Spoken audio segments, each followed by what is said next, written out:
It's been too long, and people.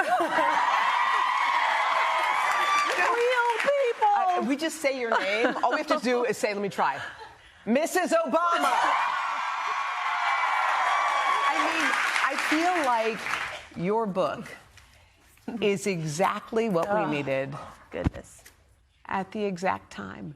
You're having a moment, too, aren't you? Yeah, you know, I mean, we need to be with each other. And, you know, and that's part, Dina, I see you up there. Yes, came just for you. Yeah. But that's part of what I was trying to do with this book. I mean, we've all been struggling. I mean, these last few years have just been hard on all of us. And more of us, and I will point out, more of us feel what it's like when your life is not in control and there is uncertainty.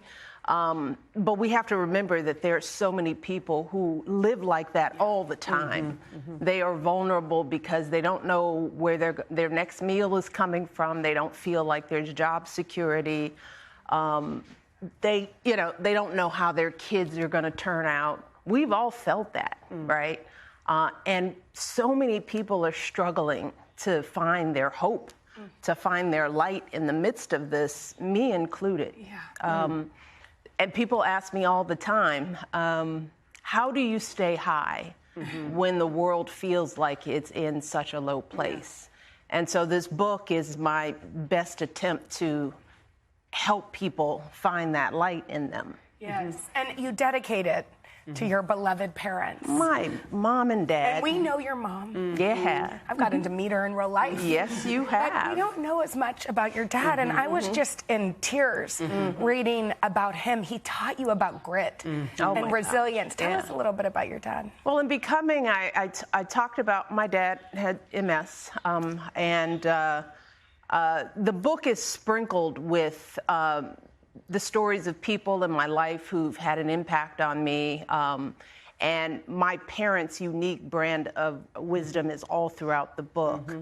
But I open it with the story of what it was like growing up with a parent with a disability, because as I reflect on it, that was the earliest time in my life when I felt uncertainty and vulnerability. Right? Because when the person that is responsible for making sure there's a roof over your head and that there are clothes on your back, when you see his vulnerability, it changes the way you see the world. You're more watchful. You're, you're more cautious. You learn to be adaptable and flexible. All those are tools that have proven to be useful to me over the life I've had. But what he really taught me was how to be seen. You know, one of my dad's maxims, and I talk about it in the book, is that nobody can make you feel bad if you already feel good about yourself. Yeah. So beautiful. Your parents poured love into you, poured support into you, poured all these things into you, which is why you're sitting here. Yet, like all of us, you have moments where you say, am I good enough? Oh, yeah. You describe at one point how your husband tells you you're beautiful, you're amazing, you're all these things, yet sometimes you're like, yeah. Sometimes you don't believe it. You don't believe it. Even you. Yeah, even what do you me. What do you say, like, in those moments, what do you say to yourself? You know, one of the things I talk about in the book is that what I am practicing, because all of this stuff, finding your light, being able to share it, it's a practice, right? Because we practice the opposite thing. We practice telling ourselves these negative messages. Even when we don't intend to, we practice it with our kids. I write about one of the things Toni Morrison said about what she learned about her parenting, was that she would meet her kids with the critical eye. You know, looking first to figure out, fix your socks or fix your hair. And what I've learned and what she has learned is that kids are looking for that light. You want to greet them with your gladness. Right?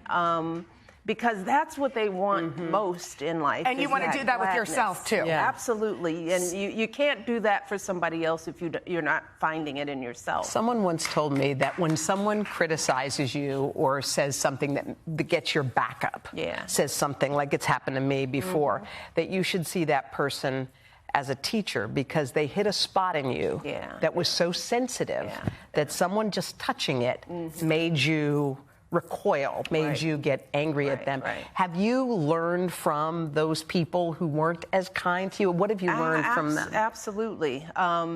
You know, one of the things I also try to do is to show empathy at that time. You know, to really think, I mean, you try to tell young kids this, hurt people hurt people. You know, and if we could do more figuring out, why are you in that place? Why are you so angry? What happened in your life that has put you in a place? Because we all come from a place of hurt, you know, and if we could just give people the grace that we want them to give us, even in our worst moments, even when we're hurt, you know, that's what I had to do for 8 years in the White House. When you are the subject of vitriol and attack for whatever reason, you have to think people are struggling.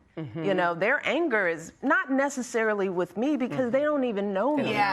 You know, but if we can translate their pain and understand, well, how do we get to the heart of the problem? Because here's the thing. Every person is born in this world, they come here with a flame, you know, and it's that thing in you. It's your purpose, it's your passion, it's your power. And over the course of our lifetimes, our flames are either fueled by love, by hope, by opportunity, by possibility, or it's slowly snuffed out, you know. And people right now are struggling to find their light, to build it. Young people are trying to find their voice. They want to be seen.